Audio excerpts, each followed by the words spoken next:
Jason, the cap has gone up around $53 million over the last 2 years.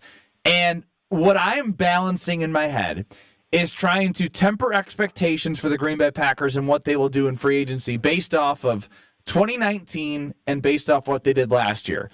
But a common denominator between 2019 and 2024 would be the amount of cap space that they have.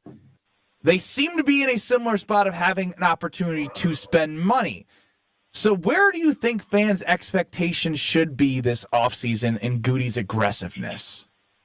Low. And then be pleasantly surprised if he spends. Because, and I think this is important. They got a lot of guys that they have to figure out what they're going to do with contractually in the next 18 months. And what that's going to look like and who's going to merit an extension and who's not.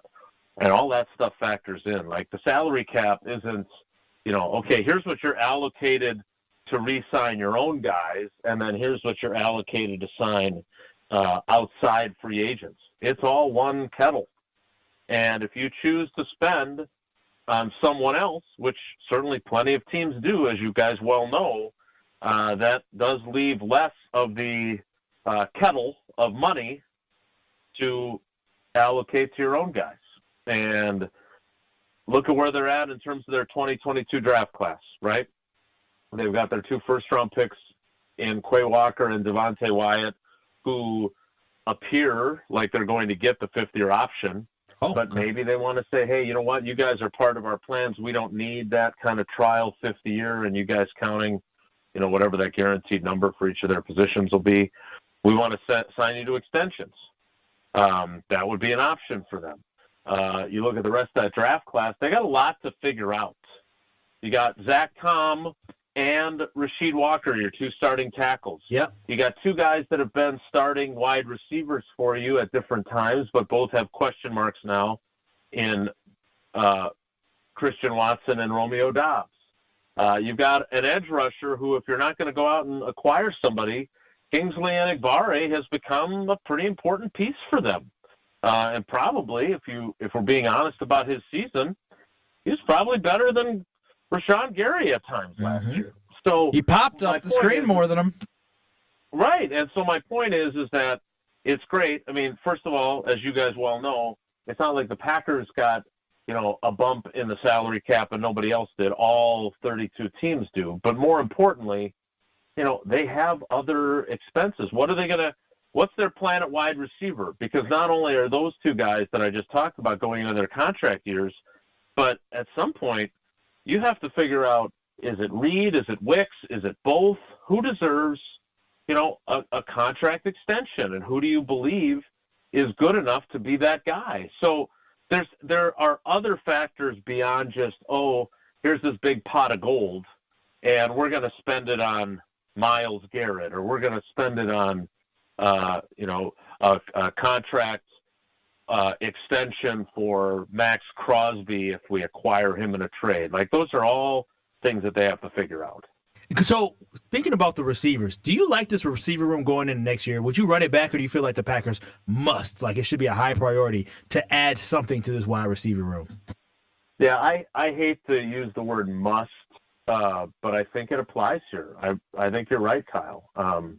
I think that, look, I hate to be – I think it's really important to always acknowledge your biases.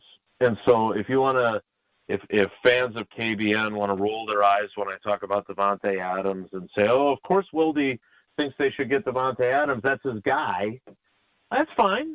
And you're entitled to – but that doesn't mean I'm wrong, right? So I can both have that bias and have that opinion, and that opinion is right. And – I know I told you Look, guys you're a right. couple weeks ago. From me and Kyle's perspective, you are right on the bias and perspective.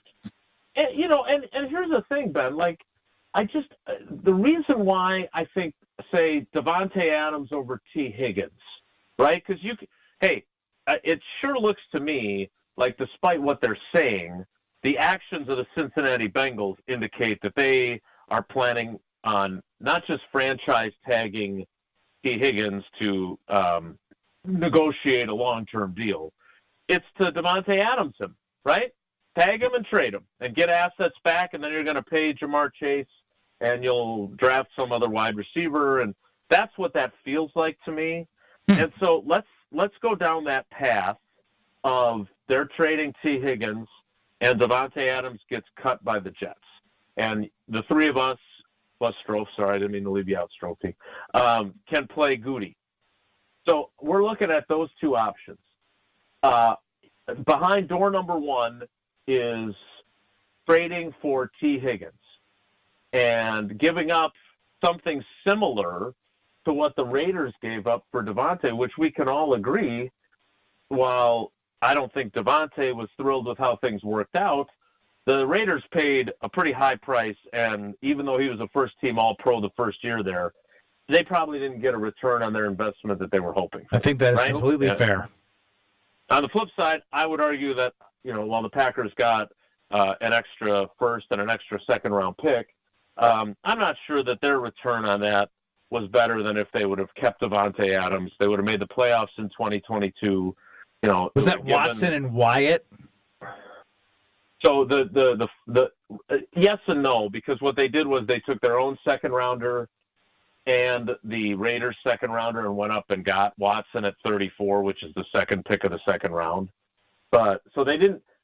My point is they didn't even get two extra players for Davante. They got one, and then they got draft capital to trade for Watson. So.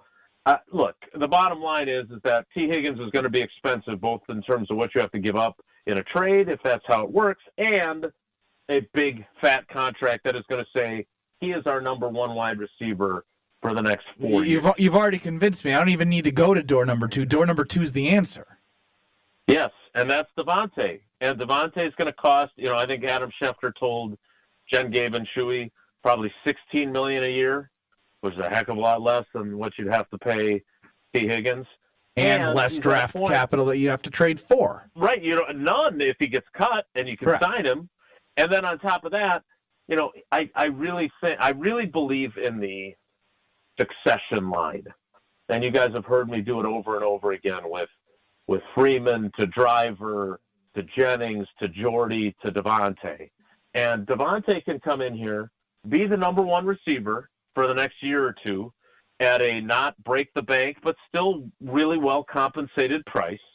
And then that buys Jaden Reed and Dontavion Wicks or Romeo Doubs or Christian Watson, if he gets healthy, that time to grow into it. Or potential draft pick that they take in one of the picks of whatever round that they do. Sure, exactly. So I know we've covered this ground before, and I'll stop because you guys just continue to get further and further behind schedule. No. I just it is good clarity because I've been singing the same song as you, and it makes me feel even better. Yeah, you probably should, but I'm gonna keep singing that song because I think it is the best route for the Green Bay Packers. But we do appreciate the time, and we still got 14 minutes out of you, so that was a normal appearance, and so I'll figure out the back end. So thank you, Jason. All right, boys, take care. Be good.